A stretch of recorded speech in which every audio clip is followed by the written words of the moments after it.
안녕하세요. 사연을 부탁해입니다. 오늘의 사연을 소개하겠습니다.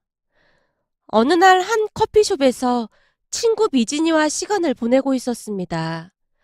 미진이는 제게 있어 가족과도 같은 사이였기에 그동안 제가 겪은 일들을 모두 알고 있었거든요. 그렇게 시간이 가는 줄 모르고 이런저런 이야기를 하고 있었는데요. 요란한 소리와 함께 제 휴대폰이 울려댔습니다. 최근 들어서는 휴대폰만 울려대면 깜짝깜짝 놀라는 버릇이 생겼기에 제가 떨리는 손으로 휴대폰만 바라보고 있었어요. 그 모습에 미진이가 걱정스레 제게 물었습니다. 왜? 누군데 그래? 어떡하지? 왜? 그 사람이야? 아니, 그 사람은 나한테 전화 안 한다고 했었잖아. 정 변호사님인데. 뭐? 정 변호사님? 그럼 빨리 받지 않고 뭐 하고 있어? 혹시 결국 그렇게 된 거 아니야? 미진이가 걱정스런 표정으로 저를 바라본 채 눈치를 보고 있었어요. 그러는 사이 전화가 끊어졌고 곧 다시 전화벨이 울려댔습니다. 여보세요? 안녕하세요. 정 변호사입니다. 네, 안녕하세요. 저기 혹시 무슨 일이 있는 건가요? 저기 결국 병원에서 전화가 왔습니다. 방금 돌아가셨다고 합니다. 정 변호사님의 말에 제가 미처 말을 잇지 못한 채 눈물만 흘리고 있었는데요. 저기 사모님, 괜찮으세요? 이 와중에 제가 이렇게 전화를 드린 이유는 절대 병원이나 장례식장에 가시면 안 된다는 당부 말씀을 드려야 할 것 같아서요. 잘 아시겠지만 고인의 간곡한 유언이셨습니다. 정 변호사님이 다시 한번 당부를 하고 있었어요. 아무리 그렇다고 해도 장례식장에는 가야 하는 거 아닐까요? 그 사람 떠나는 마지막 길인데 배웅은 해야 할 것 같아서요. 아닙니다. 그래봐야 더욱 복잡해질 뿐입니다. 그냥 고인의 말씀을 따라 주십시오. 나머지는 제가 다 알아서 문제없이 처리하겠습니다. 정 변호사님이 문제없이 알아서 잘 처리하겠다는 말을 하다가는 전화를 끊었는데요. 그 말이 왜 그리도 거슬렸는지 잘 모르겠습니다. 이제 막 세상을 떠난 사람의 일을 알아서 잘 처리하겠다라니 혹시나 감정을 잘 느끼지 못하는 사람인가 라는 생각과 함께 야속함마저 느껴졌다고 해야 할까요? 제가 눈물을 닦으며 전화를 끊었는데요. 왜? 우연 씨 결국 그리 된 거야? 그렇다네. 지금 막 눈을 감았다나 봐. 변호사가 뭐라고 하는데? 절대 병원이나 장례식장에 오지 말라고 하지. 근데 그래도 되는 건지 잘 모르겠어. 지금 네 마음이 어떤지는 잘 알겠는데 내 생각에는 변호사 말을 듣는 게 좋을 것 같아. 지금 이 상황에 네가 장례식장으로 들어가 봐라. 악독한 그 집 가족들이 가만히 있겠냐? 장례식장 완전 난장판 날걸? 아마도 우연 씨는 거기까지 다 생각하고 있었던 게 아닌가 싶다. 우연 씨 마지막 가는 길 편하게 보내주자. 나중에 낙골당 찾아가면 되잖아. 도대체 나한테 왜 이런 일이 일어난 건지 잘 모르겠어. 내가 뭘 그렇게 잘못해서 그런 건지 진짜 모르겠어. 우연 씨도 그렇고 나도 누누이 말했지만 이건 네 잘못이 아니야. 순전히 그 사람들 잘못이야. 그러니까 굳이 이해하려고 하지도 마. 네가 죽을 때까지 곱씹어본들 그 사람들 행동 절대 이해가 안 될 거야.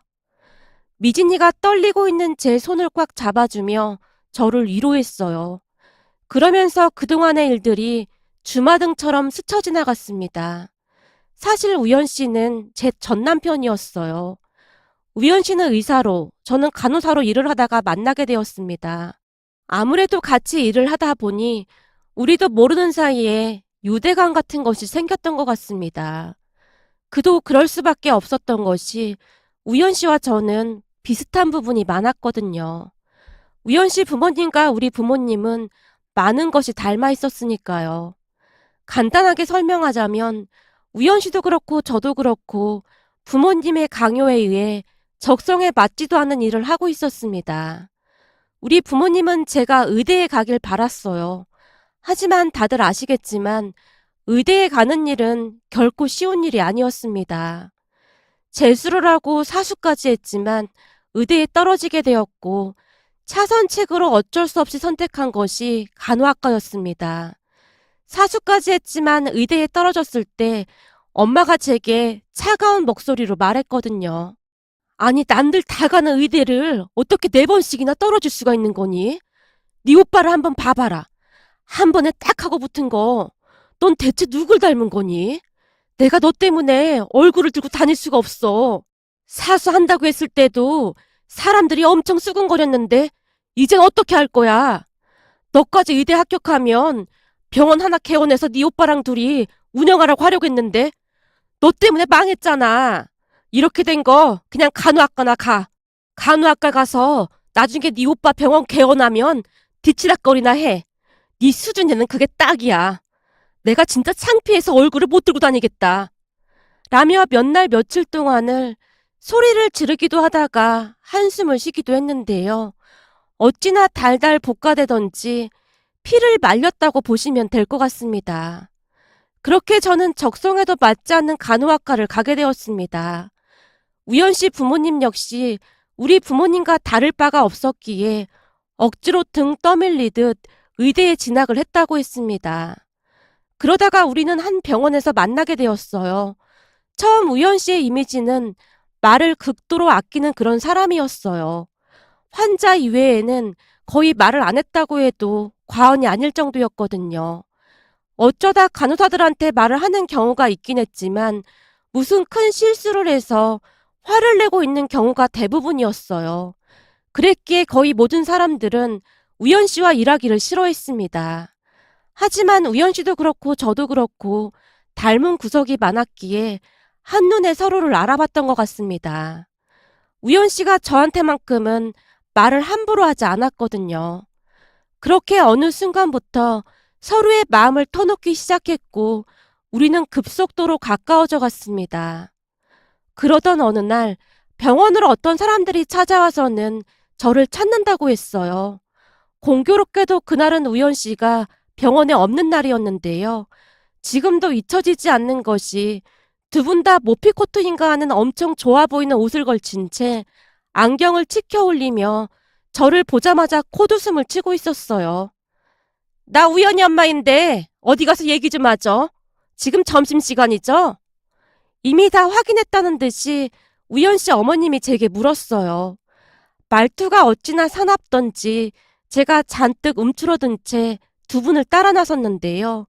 우연 씨 어머님의 말투는 우리 엄마를 생각나게 했습니다. 위선적인 것부터 거만한 것까지 우리 엄마와 닮아도 너무나 많이 닮아 있었거든요. 병원 1층에 위치한 카페에 앉자마자 우연 씨 어머님과 이모님이라고 소개한 분이 저를 위아래로 훑어보는 듯 하더니만 다시 콧웃음을 치고 있었어요.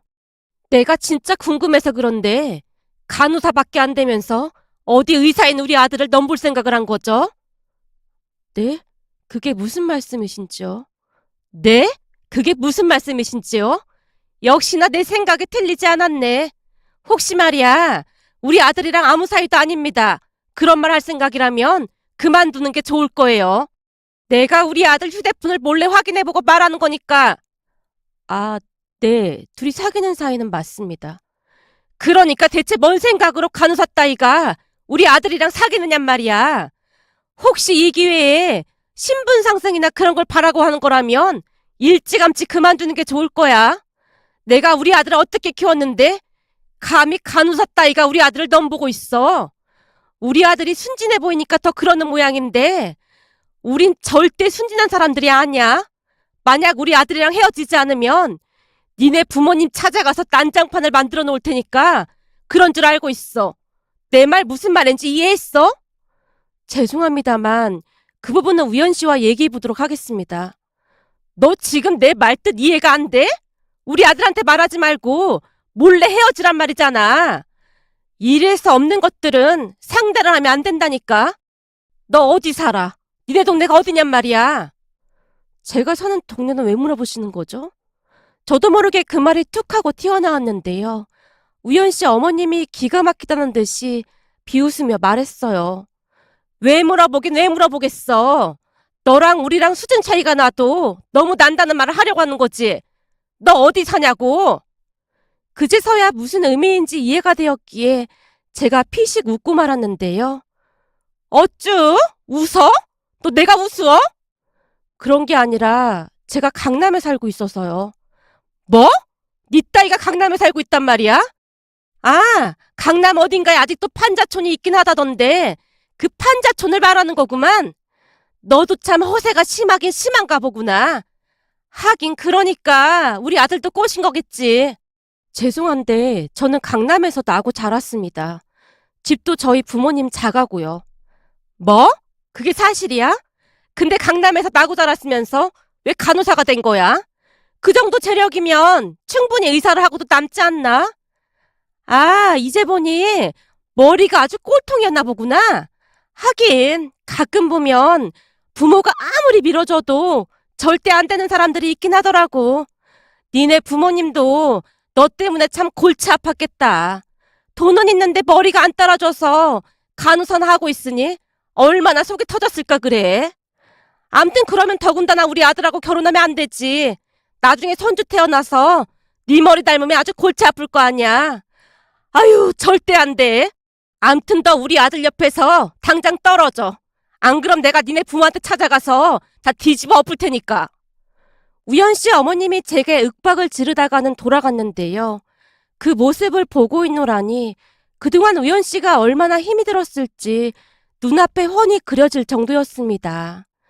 문제는 그날 두 분이 병원에 왔다 갔다는 사실을 같이 일하던 의사 한 분이 다 듣게 되었고 그날 있었던 일에 대해 다음날 우연 씨에게 귀뜸을 해줬던 모양이었어요. 우연 씨가 저를 따로 불러서 사실 확인을 했거든요. 어제 우리 엄마가 왔다 간 거 사실이야? 막 심한 말도 했다고 하던데. 그게 좀 흥분을 하신 상태이긴 했어. 화가 많이 나 계시더라고. 나랑 헤어지라고 했다며. 괜찮은 거야? 글쎄, 뭐 괜찮진 않지만 그렇다고 해서 큰 충격을 받거나 한 것도 아니야. 딱 보는데 하시는 행동이 우리 엄마랑 너무 똑같더라고. 우연 씨도 알다시피 우리 엄마한테 워낙 단련이 돼서 그런지 우연 씨 어머님 말이 크게 와닿진 않더라고. 난 그게 더 슬펐는걸. 그런 소리를 듣고도 아무렇지도 않은 내 자신이 너무 가엾기까지 했거든. 진짜 미안해. 아마도 몰래 내 휴대폰을 본 모양이야. 진짜 미안해. 괜찮아. 이런 일 워낙 많이 겪어서 진짜로 아무렇지도 않았어. 우리 엄마 같아서도 그랬을걸? 아마도 우리 오빠가 간호사 데리고 오면 우리 엄마는 우연 씨 어머님보다 더 심했을걸? 그러니까 너무 신경 쓰지 마. 그리고 혹시나 어머님 때문에 나랑 헤어져야 한다면 난 진짜 괜찮으니까 언제든지 말만 해. 사실 난 우연 씨랑 결혼까지 할 생각도 없었어. 이런 일이 일어날 거라고 미리 예상하고 있었거든. 민지야, 무슨 일 있어도 난 너랑 결혼할 거야. 그러니까 그런 생각하지 말아줘. 가족들하고 연을 끊는 한이 있더라도 꼭 너랑 결혼할 거니까. 우연 씨, 그럴 필요 없어. 우연 씨, 절대 어머님 못 이겨. 나도 우리 엄마를 이긴 적이 단 한 번도 없었거든. 그게 절대로 쉬운 일이 아니야. 그니까 너무 그렇게 심각하게 생각할 필요 없어. 제가 너무나도 쿨하게 말했던 것일까요? 우연 씨의 눈이 촉촉하게 젖어 있었습니다. 그리고 저는 우연 씨의 그 눈빛이 걱정이 될 수밖에 없었는데요. 우연 씨의 눈빛을 보며 앞으로 일어날 일에 대해 조금은 예견을 하고 있었던 것 같습니다. 그날 우연 씨의 눈빛은 평소와는 다른 그런 눈빛이었으니까요. 그 뒤 제 예상은 정확하게 맞아떨어졌고 우리 앞에는 가시밭길이 펼쳐져 있었어요. 며칠 뒤 우연 씨가 저와 결혼하겠다고 가족들에게 통보를 했거든요. 그 바람에 우연 씨 어머님이 쓰러져서 병원에 입원까지 하게 되었고 우연 씨 여동생이 저를 찾아와서는 가정 파탄자라는 말까지 하다 갔어요. 저는 굳이 그런 일에 휘말리고 싶은 생각이 없었기에 우연 씨에게 헤어지자고 이별을 고하기도 했지만 우연 씨는 절대 그럴 수 없다며 매달리고 또 매달렸습니다. 저 또한 그런 우연 씨에게 매몰차게 행동을 하지 못한 채 고민만 하고 있었는데요. 어느 날 우연 씨가 제게 심각한 표정으로 말했어요. 우리 그냥 혼인신고하고 같이 살자. 뭐? 혼인신고? 그건 아닌 것 같아. 그냥 더 지켜보다가 결정하자. 민지야, 이렇게 하지 않으면 우리 가족들 절대 포기 안 할 거야. 근데 우리가 혼인신고하고 같이 살게 되면 어쩔 수 없이 포기하게 될 거야. 우연 씨, 그런다고 해결될 일이 아닌 것 같아. 제가 몇 번이나 말렸지만 지푸라기라도 잡는 심정으로 해보자며 우연 씨가 저를 설득하고 또 설득했습니다. 지금 돌이켜 생각해보면 그때 만약 그런 선택을 하지 않았다면 우연 씨와 제 인생이 바뀔 수도 있지 않았을까 하는 생각이 들기도 합니다. 암튼 우리는 친구 미진이와 우연 씨의 친한 친구 몇 명만 초대한 채 우리 둘만의 결혼식을 올리고는 곧 혼인신고까지 했습니다. 그리곤 한 오피스텔에서 신혼생활을 시작했어요. 처음에는 엄마가 우연 씨가 의사라는 말에 조금은 안심하는 듯 하기도 했지만 다른 한편으로는 우연 씨 엄마로 인해 자존심이 많이 상한 상태였기에 화가 잔뜩 난 채 우리에게 말했어요. 잘 들어. 넌 오늘부터 우리 자식 아니니까 그런 줄 알고 있어. 그리고 자네 부모님이 우리를 귀찮게 하는 일도 없었으면 좋겠네. 왜 우리한테 난리냔 말이야. 엄마가 우리에게 쏘아붙이고는 가버렸는데요. 아마도 우연 씨 어머님이 우리 엄마에게 할 말 못할 말을 다 쏟아낸 것 같아 보였어요. 엄마의 말에 따르면 우연 씨 어머님이 말하기를 그 머리를 어떻게 우리 아들한테 들이밀고 있어. 집안에 돈만 있으면 뭐해. 머리가 돌머리인데. 사수까지 했는데도 간호대학 갔으면 완전 말 다 한 거지. 그러니까 당신 딸 간수 잘하란 말이야. 둘이 결혼했다가 나중에 손주가 그런 엄마 머리를 담기라도 해봐. 생각만 해도 끔찍하네 아주. 라는 말까지 했다네요. 우리 집에 한두 번 쫓아가서 그런 게 아니었기에 엄마도 거짐 포기 상태인 듯 해보였어요. 아마도 자존심 강한 엄마가 견디기에는 너무나 힘들었으리라 생각해 볼 뿐입니다. 그 뒤에도 우연 씨 부모님은 우연 씨를 절대 포기하지 않았는데요. 수시로 찾아와서 할 말 못할 말을 다 쏟아부으며 울부짖다 돌아갔거든요. 그 바람에 작은 시골 마을로 이사까지 가보기도 했지만 어떻게든 찾아냈어요. 그때 비로소 알게 되었는데요. 그동안 제가 잘못 알고 있어도 단단히 잘못 알고 있었더라고요. 우연 씨 어머님은 우리 엄마와는 비교도 되지 않는 그런 분이셨거든요. 어떻게든 찾아내서 제 머리채를 잡고는 동네방네 소리를 지르며 천하의 몹쓸 인간이라고 외쳐대곤 했습니다. 그때쯤 우연 씨 어머님의 눈에는 도끼만 가득할 뿐이었어요. 하지만 우리는 참고 또 참아내려고 노력했습니다. 그러다가 우리에게 반가운 소식이 들려오기도 했는데요. 몸이 조금 이상해서 병원에 가보니 임신이라고 했어요. 임신 소식은 그동안 힘겨웠던 것을 다 잊게 해줄 정도로 행복한 소식이었습니다. 임신이라는 말을 듣고 남편이 눈물을 흘리며 무릎까지 꿇은 채 고맙다는 말을 할 정도였으니 우리에게는 정말 잊지 못할 순간이었다고 해도 과언이 아니었어요. 아마도 임신으로 인해 남편의 가족들 마음이 조금은 움직이지 않을까 하는 생각을 하기도 했거든요. 하지만 그런 우리의 생각은 처참할 정도로 빗나가고 말았는데요. 임신 소식을 들은 시어머님이 더욱 날뛰기 시작했거든요. 당장 병원 가자. 네가 우리 아들 신세를 망치려고 작정을 했구나. 내가 이렇게 빌 테니까 제발 병원 좀 가자. 어머님, 그만 돌아가 주세요. 네가 병원만 가주면 나도 그만 간다니까.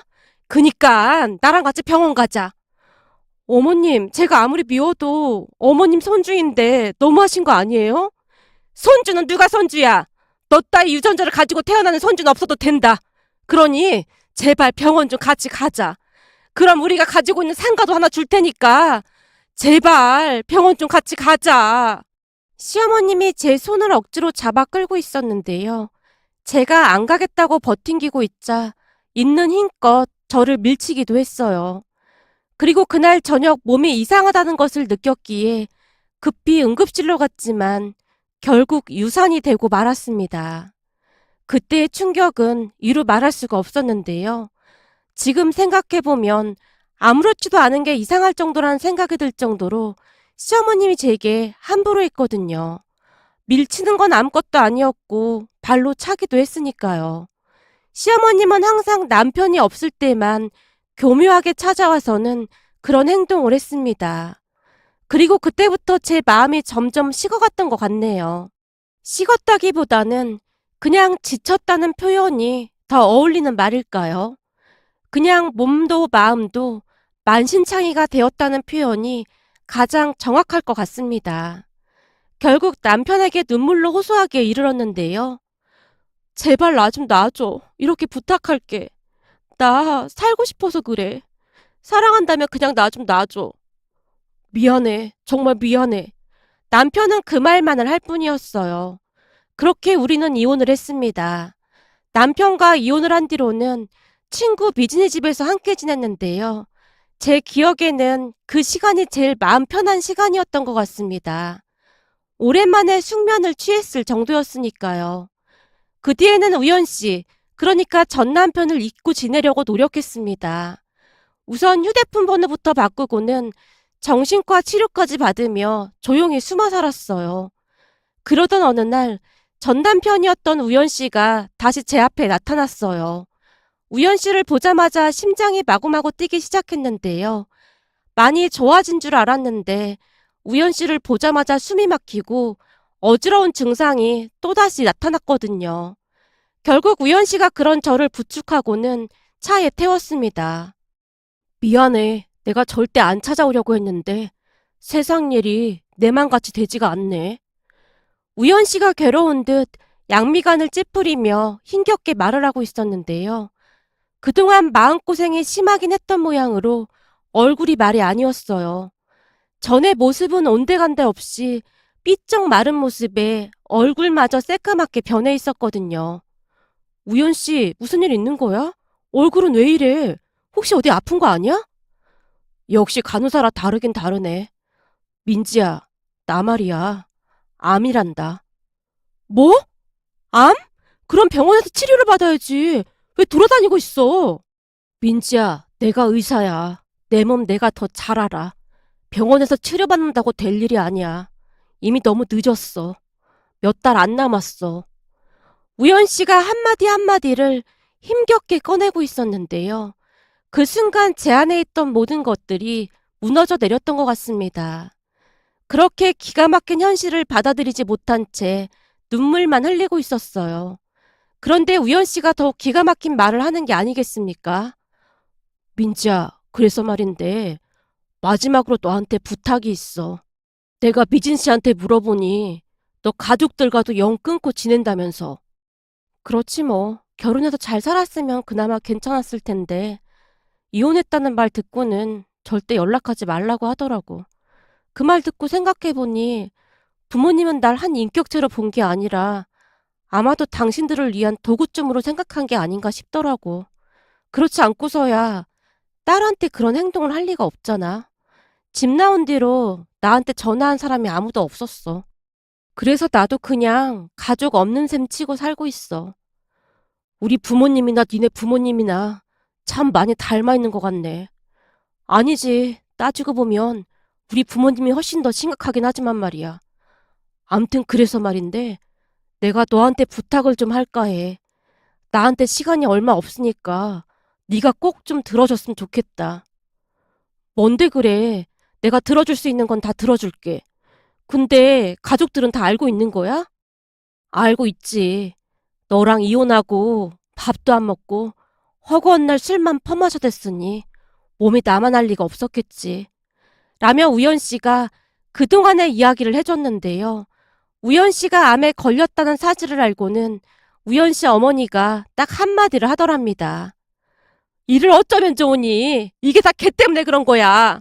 걔를 만나고 나서부터 우리 집안이 이 모양이 된 거야.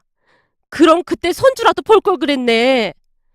우연 씨 어머니가 토시 하나 틀리지 않고 그렇게 말을 하더랍니다. 그 말에 우연 씨가 큰 충격을 받았다고 하는데요. 사람이 이렇게나 무서운 존재구나 라는 생각마저 들었다고 했으니까요. 그리고는 우연 씨가 제게 마지막 부탁이라며 말을 하기 시작했어요. 저기 말이야.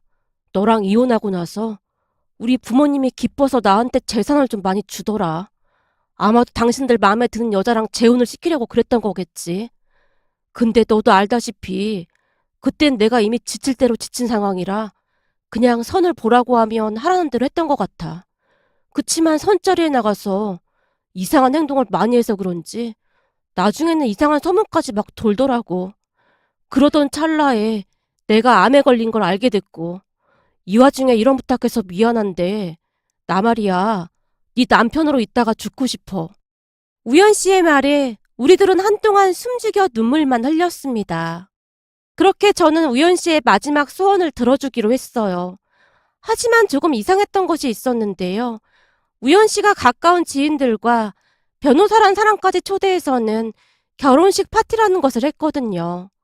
마지막 모습일지 모른다고 영상 촬영까지 했고 말이죠. 무엇인가 조금 이상하긴 했지만 그때 당시에는 아픈 우연 씨 걱정으로 인해 그냥 모른 척하고 말았던 것 같네요. 그 뒤 우연 씨의 병은 더욱 심해져만 갔기에 병원에 입원을 해야만 했는데요. 우연 씨가 제게 슬픈 목소리로 말했어요. 앞으로 병원에는 찾아오지 마. 우리 부모님이랑 너랑 다투는 거 보고 싶지가 않아. 그치만 우연 씨 마지막 순간까지 내가 같이 있어주기로 했잖아. 아니야. 너한테 그런 모습 보여주고 싶지 않아. 이것도 내 마지막 부탁이야. 그리고 내가 의식이 없어지면 그때 우리 결혼식 파티할 때 왔던 그 변호사가 내가 부탁해 놓은 거 말해줄 테니까 넌 변호사가 하라는 대로만 하면 돼. 내 말 무슨 말인지 알겠지? 내 마지막 부탁 꼭 들어줄 거지? 그리고 넌 여기서 오래오래 행복하게 살다가 와. 그것도 내 부탁이야. 무슨 부탁이 그렇게 많아. 아무튼 넌 앞으로 변호사가 하라는 대로만 하면 되는 거야. 꼭 약속 지켜야 해. 내가 죽었다는 소리가 들려도 절대로 병원에 오지 말고. 우연 씨가 몇 번이나 당부를 했는데요. 그 이후 저는 변호사를 통해서만 우연 씨의 소식을 들을 수가 있었습니다. 우연 씨가 휴대폰도 다 없앴다고 했기에 별다른 방법이 없었거든요. 그렇게 피가 마르는 하루하루가 지나가고 있던 찰나에 정 변호사님에게 연락이 왔던 거였습니다. 병원도 그리고 장례식장에도 절대 오지 말라는 말에 힘겹게 전화를 끊고는 미진이에게 기대서 눈물만 흘릴 뿐이었어요. 그 뒤 또다시 며칠이 더 지나갔고 우연 씨의 장례식이 잘 끝났다는 연락을 받았는데요. 다음날 정 변호사님이 제가 사는 곳에 직접 찾아와서는 충격적인 이야기를 하기 시작했어요. 우선은 장소를 옮기셔야 할 것 같습니다. 지낼 만한 곳은 이미 준비가 되어 있습니다. 네? 장소를 옮기다니요. 저보고 이사를 가란 말이에요? 맞습니다. 곧 남편분 가족분들이 눈에 불을 켜고 쫓아올 거거든요. 네? 쫓아오다니 그게 무슨 말이에요? 설마 우연 씨 가족들을 말하는 건가요? 제가 놀라서 외치고 있었는데요. 네, 맞습니다. 지금 화가 많이 나 있거든요. 그 말씀은 저한테 화가 나 있다는 말씀이신가요?